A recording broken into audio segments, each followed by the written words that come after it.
Good evening, Merry Christmas to you all, and welcome to a bonus episode of Welcome to the Madhouse. My name is Adam Feasy, my currently frozen co-host Mark David Stallard's there, the man of many frozen faces. Say hello, Mark, you're right, mate. I'm good. It's cold here in Winnipeg, so I bid thee all welcome to the Madhouse. And very special guests tonight, we got BlitZ in the house. How's it going, guys? Yo! Yeah, it's good. So I've been a fan for a little while, but there are some who are going to watch this who are uninitiated to the book of BlitZ, should we say? So who wants to kick things off? Tell us a little bit about you guys first. Who wants to go, guys? Go on then, gay boy. Gloriously. We're BlitZ. We started up with the whole idea of kind of being a throwback to the stuff we listened to when we were growing up, when we first started playing when we were kids. So it's a real kind of homage to kind of classic rock. Also, a lot of new elements thrown in there because we are quite diverse musically. We're all about putting on a big Las Vegas vaudeville show, coupled in with our favourite influences, which are everything from Metallica and Skindred to Kiss and Van Halen and Queen. And what we want, the whole idea of the band is to create a real good rock show and give people bang for the buck entertainment, along with some great catchy metal rock tunes. Well, to be honest, that's one of the better intros to a band I've ever heard. And so we could go on forever.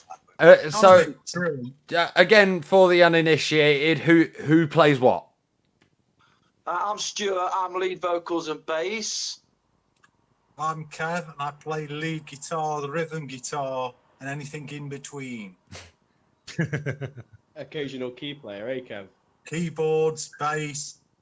Basically, it's my band. And I'm Matt. I'm drums and backing vocals. Nice. Well, you guys make a hell of a noise for a three-piece, I must admit. Initially, before you told me before the interview, I thought there was four of you. No. We do it all. We do it all three-piece, and we work really hard at that. We work really hard at getting that big sound. Yeah, just with when less. You record, do you double track? Do you play multiple instruments on the tracks, or you're just recording your three instruments and you still get the big sound? How do you do that? Kev. Well, obviously with guitars, it's no secret that I'm not going to multi-track guitars.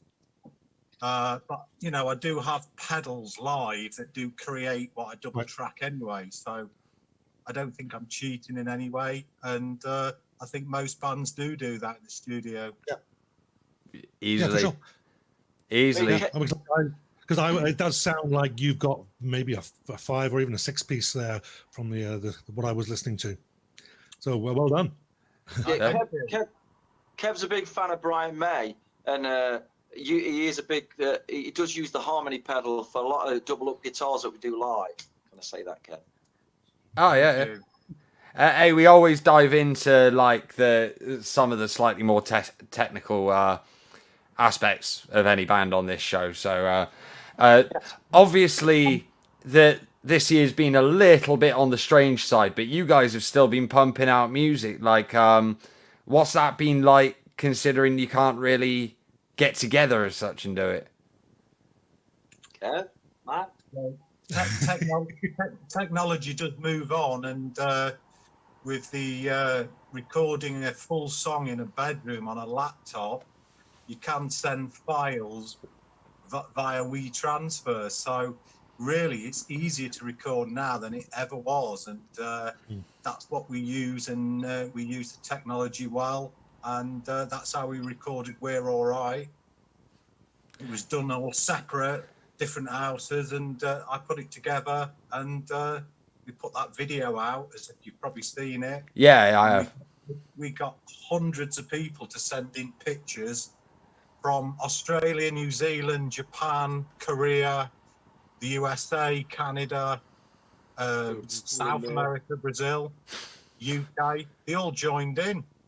Like it. Super proud of it. Not the greatest quality recording, but it's all about the song. Oh, it's an awesome song, honestly, especially considering like that you. I've always found that like people always say, "Oh yeah, I want to go into some big studio or something like that," but I think sometimes in those kind of places you find yourselves working with, say, an engineer that doesn't truly care about what you're doing and is kind of watching the clock and wondering when he's got to get over for his tea and EastEnders. Like, we've been really lucky because when we recorded the first album, Welcome to the Rock Show, and the new album, Fight to Survive, we recorded at a place called Axis Studios at Doncaster, with a guy called Matt Ellis, who's responsible for the Black Spiders and Massive Wagons, and so his reputation's really, really good. He's done a lot of good work. So when we record, that he's our go-to guy, Matt Ellis. Nice. We did both albums there, and we're kind of really comfortable working with Matt Ellis at Axis. So that's where we recorded the first and the second album. So when you record songs separately at home, do you send them off to Matt to mix them still, or do you do that yourselves? No. When we record with Matt, we go to the studio in Doncaster. You know, that we do proper recordings there with him. Yeah. The home recordings. It was only We're All Right that we had no choice because we're in a full lockdown. Mm. So obviously Matt's got an electric drum kit. You know. Yeah. Stuart can sing into his little whatever the interface he's got. Then it comes back to me, and I mixed it. Okay. And we put it out along with the video, and I think we did a fantastic job. Like I say, it's not the best quality recording, but it's done on a laptop. Well, yeah, I mean, considering all the potential hurdles at the time being in lockdown and all that, bloody good job, lads. As really, It doesn't really matter so much as long as the quality's decent. You've made a good effort. It's the song that really captures people's attention anyway, and the performance. So it's that's probably in our best interest to kind of do it this way. Everyone doing it this way, because we can do it cheaply, do it effectively, and we can still get our material out. Oh, definitely. So obviously gigging isn't quite a thing right now, but I do generally ask this question of people who've been on the show. When that day comes, because we're all going to get a little bit of forewarning that, okay, from this date, unrestricted mass gatherings can happen again. If you could pick any place that you've already been gigging before that you would want to play as that first one back on it, where would it be? And this is for all three of you, mind. Matt could go first. That's a tough one. I'd say Real Time Live. I absolutely love that building. It's amazing. The people are amazing that run the place. It's a really, truly magical place. Fair. For those that don't know, that's Real Time Live in Chesterfield. That's correct. They've even been putting on some socially distanced gigs just to keep things going. So big love, Real Time Live. Kev, what's yours? It's a tough one, really, because the venue that I'd like to go back to is actually gone. It's actually closed down. And it was a place called the Alberts in Nottingham. Yeah. And it's gone now. And there's another one gone, the Tap and Tumbler and the Maze. And it really breaks my heart to think, we've had so many good nights there that they've gone forever. And the one that really stays with me is when we played the Alberts last year. We played with a band called Hotter Than Hell, Kiss Tribute. Oof. And there was about, full capacity, but they were all into it. They were all up for it. It didn't matter that we were supporting. they gave as much support as they did for Hotter Than Hell, and we love Hotter Than Hell anyway. I've seen some videos of those guys. To be honest, I'm surprised they're still alive with the amount of stuff they try and pull. But yeah. So the Alberts would have been the one I'd like to have gone back to. definitely. Sadly not there. No, that's cool. Stuart. I love that we played the rescue rooms in Nottingham. We played there twice, and we had great nights both times. We played there. The first time we played there was with Zodiac Mind Warp, and we've had some great nights there. I'd love to get back to the rescue rooms in Rock City in Nottingham and do some nights there again, because Rock City is just one of those places that we as kids, when we grew up being Notts guys, we've seen everybody there, from Gary Moore to Clutch, and it's just a place that I think Rock City is just magical, and we'd love to get back there and do a night there. Nice. No, that to be honest, if you guys end up doing it, I'm coming. So, That's what food. yeah. But the one you should have had on that list is come and play Bristol. I want to see you down here. Oh yeah, we do it. It's a long way to travel, but we do it if it's a good night. We'll talk after. We'll sort something out. We do it. We'll do it. Cool. Well, I'm cooking up a little something for Halloween, so I'll get you guys on that. Wicked. Yeah. So, I mean, the main reason I suddenly decided, I need to talk to BlitZ. You guys did a little charity Christmas single, I Believe in Christmas. Now, for me, Christmas song usually means, good God, get it the hell away from me. Okay? But already being a fan of you guys, I thought, okay, I'm going to give this a whirl. Oh, why not? Intro, bloody hilarious. As the little speaking part just before it all kicks in. And love it. And the song itself is actually cracking. It not even to the point of being like cheesy or anything. Like, come next Christmas, if I come see you live, I want to hear it. Well, when we put that song together, it's got quite a story to it. It stretches right across to America. That song. How it all started was, it didn't start off as a charity song. We knew we wanted to do a Christmas song, but we wanted to, like you say, we didn't want it to be cheesy. We wanted to keep the vibe of the band and that big anthemic sort of thing we've got going on, and we wanted to keep it a real snapshot of what BlitZ is all about. The voice at the beginning is an American guy called Matt Porter, and we met Matt Porter. He runs an FM radio station in America, and he's also got a Kiss podcast called The Kiss Room. And I'm out of the closet big Kiss fan from being like 9 years old. And so I used to listen to Matt Porter a lot on his podcast, The Kiss Room. And we sent him the song, and we said, could you do as a voice? We sent him what to say. And we said, could you say this? He said, I'll do better than that. I'll get in the studio. I'll do a really good job. And that is the clip you hear at the beginning. So nice. He did all that totally for free, may I add. He did it all just because he liked the song.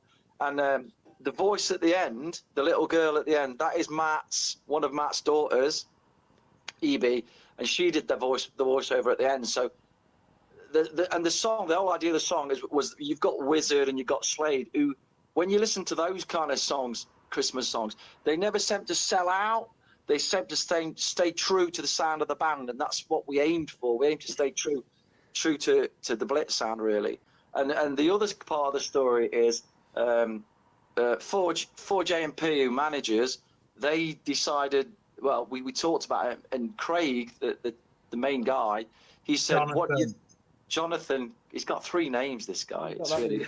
I know who you mean, actually. We chat on Facebook a little bit. He's a great guy. And Jonathan has had an experience with somebody in his family, sadly passing away with cancer, and one of his daughters. And my wife's got a thing called follicular lymphoma, which is a form of blood cancer that she's receiving chemotherapy for at the moment. So Jonathan put it forward that maybe we should donate everything to cancer research. So that's exactly what we did. We put the song up, and people can download it for free, but we've got the donation page on there and everything, so people could donate. And I think we've made about 1,400 since it went up, and we just wanted to put some positivity out there, these kind of crazy times. So that's the story of the song, really. Like Kevin, Matt, like when the idea was suggested to do a Christmas song, like were you guys instantly on board or what? Well, it was weird because obviously on the BlitZ chat you could see that Jonathan were typing for 2 days. He kept saying Jonathan's typing, and I'm thinking, what is he typing? This is going to be like 500,000 pages long. And it was simply just 2 lines. Do you guys fancy doing a Christmas song? And he says he'd been conjuring up the courage to ask us for 2 days if we would do it. And little did he know this is a conversation that we'd already had as a band. And he just gave us that final kick up the backside to do it, basically. So nice. Yeah, we were definitely on board. So nice. when you receive a message in September asking about a Christmas song, the first thing I was doing was, and then I thought, you know what, we can do this. And like all good songs, I sat down with the guitar, and I would say an hour, it was done, give or take. And that's how I work. If I can't get anything within an hour, the guitar goes away. I don't stretch songs out. They're there or they're not. And I said to Stuart, what do you think to this? Day later, it came back, the lyrics. Went into a rehearsal studio. Matt added some bits and bobs to it. Before we knew it, was back at Axis Studios. So I'd say within 9 days, it was written, rehearsed, and recorded just before second lockdown. Just before. Nice. Nice. And you say you've raised about $1,000 so far for? About $1,500 nearly. Nice. So when people want to download the song, what's the best platform would you guys say to do that from? Well, if you go on to the BlitZ page, you'll see the donation page, which is linked to Facebook. We will refresh that this week to get it more at the top of the page. So you make a donation, it doesn't matter how much, and then all you need to do is scoot over to blitzukbandcamp.com, and the song's there for free. I mean, we're asking you to be honest, just donate a little bit of money and then just take the single. If you take the single and don't donate, that's fine. Shame on you. That's on your conscience. But we're not asking people to spend thousands, just a couple of quid. It doesn't matter. It's a cracking way to do things, guys. Honestly, I personally think the song's a banger. So look, anyone watching this who maybe hasn't even heard of BlitZ before, I would highly recommend go and give this single a shot. All the money's going to a good cause. Even just donate £1, and Tesco theory, guys. Every little helps. So and these guys have been working really hard throughout all the current shenanigans that we got going on, and then decided, screw it, let's do something good for people with cancer. So, well, what's not the love? Time and money into this. I mean, traveling backwards and forwards to Doncaster, and paying the, what he charged us for the daily rate, which is fine. We wanted a good job doing. We knew Matt Ellis could do it. I mean, even Matt, how much did you spend in Greg's? Yeah, I was to spend about 100 quid in Greg's. Oh, there's one of those in every band. Seriously, I remember doing a gig last year where my lot had to travel. I think it was about 6 hours to this bike rally near Colchester, and in it. But we left really early, and it was the keyboard player. We got to a service stop about halfway, and he was like, "God, I didn't have any breakfast, guys. Let me just run into Greg's." And we're like, "Yeah, cool, be quick." And like he takes a good 20 minutes even deciding what he wants, and he comes out with like 2 carrier bags full of Greg's, and we're literally like, "Oh, you didn't have to get us anything, mate. Nah, man, that's just for me." He like, yeah. It was That nuts. sounds like Matt. Guilty. Like, 3 bags. can only imagine what he's like when you lot go on tour then. Yeah, I mean, it's a bonus episode. It was never going to be as long as other episodes we've done. But guys, can I ask that whenever you next release something coming back in the new year, would you be up for coming back on the show? Yeah, Defo. of course. Oh, Yeah, Fantastic. What we can say quickly is working on a live album. Tell me more. We recorded some shows back in 2019. Yeah. And we started listening to them about 3 weeks ago. And some of it's really good.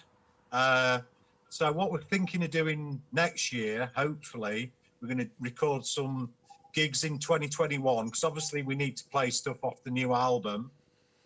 And then probably the middle of next year, towards the end, we'll have a look, see what recordings we've got, and then we're going to put a live album out, hopefully for next Christmas. Nice. Which is really Yeah. We've already started working on the artwork for it, and we've already started getting the songs we want to include for it. So as a project, we can be kind of building towards that next year, because there already. Because we're still promoting Fight to Survive, which is our new album, which we never got to gig really due to Yeah. I mean, so many bands don't even touch doing live albums anymore, but some of my favourite ever albums are live. A lot of things we do, like the album's going to be called Take No Prisoners, by the way, the live album. We like to do, even the artwork we do and the kind of merch we do and everything, you know, we want to be a bit of a throwback to when you used to get your album and used to pull out the posters and the stickers, and we want to kind of include that in the BlitZ kind of mentality, the way we do things. So a real bang for buck. If you've got the albums and you get them out, you'll see that we've really concentrated on the booklets and the artwork, because we want it to be kind of a thing where people can lose themselves, a bit of escapism. I think people need it. Definitely, guys. Honestly, your work ethic is bloody commendable. Yeah, you're trying to do things the old way and the proper way, and I love it, not gonna lie. Thanks, dude. But guys, We'll just make sure Madam, we'll just make sure that we get the link to their single "I Believe in Christmas," and trust me, when you've listened to it, you will believe in rock and roll. Oh yes, definitely. That will be in the description of this video, in the title of this video. You know what? Screw it. I'm even going to edit it into the actual video itself, and make sure no one gets away without having a go at that single, or because it's a total banger. Can I just plug something, dude? Oh yeah, of course, go on. 8:15 tonight. We're on BBC Nottingham. Cool. Tuesday and Wednesday, we're on full rotation on East Midlands BBC Radio. Nice. So we've got a BlitZ BBC takeover. Awesome. You're laying the BlitZ down on him, like. Take no prisoners. But yeah, guys, thank you so much for coming on our little bonus episode. I was so glad you could make it, honestly. We'd been trying to arrange it for a couple of weeks, and finally we'd managed to get it sorted. Very happy with it. So, everyone, please go and support BlitZ's Christmas single, I Believe in Christmas. Because yes, like Mark said, you will also believe in rock and roll. My name is Adam Feasy. It's my co-host, Mark David Stallard. Big thank you to BlitZ for coming on the show tonight. Thank you very much, guys. I release you